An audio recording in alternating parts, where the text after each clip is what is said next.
Au lieu d'apaiser les tensions, la main tendue de Félix Tshisekedi à son homologue rendait Paul Kagame a suscité une vague de réactions négatives à Kigali. Le gouvernement rendait à dénoncer les paroles creuses, les mensonges et la perpétuation d'un discours de bouc émissaire.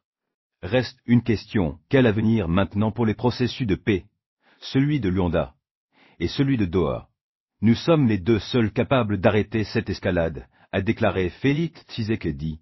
S'adressant à son homologue rendait Paul Kagame, la réponse de Kigali ne s'est pas fait attendre. Le gouvernement rwandais est pas allé par le dos de la cuillère. Cette opportunité est désormais passée, a asséné Kigali. Seul Tshisekedi est en mesure de mettre fin à cette escalade en se concentrant sur la mise en œuvre effective des mécanismes de paix existants. Des fenêtres d'opportunité peuvent se refermer et Kigali va plus loin et prévient le président congolais ne doit pas tenir pour acquis le soutien des partenaires régionaux et internationaux impliqués dans les processus de paix. En clair, les fenêtres d'opportunité peuvent se refermer.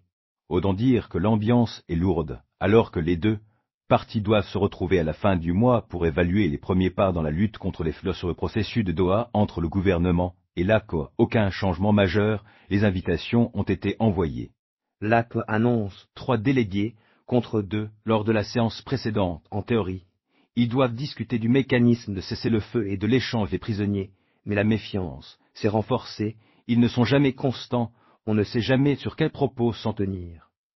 Ils ne sont jamais constants, la versatilité est leur seconde nature, et cela nous complique la vie, déplore Benjamin Monapa, secrétaire exécutif de l'ARCO. Les médiateurs restent confiants pour leur part et espèrent que la semaine prochaine sera fructueuse.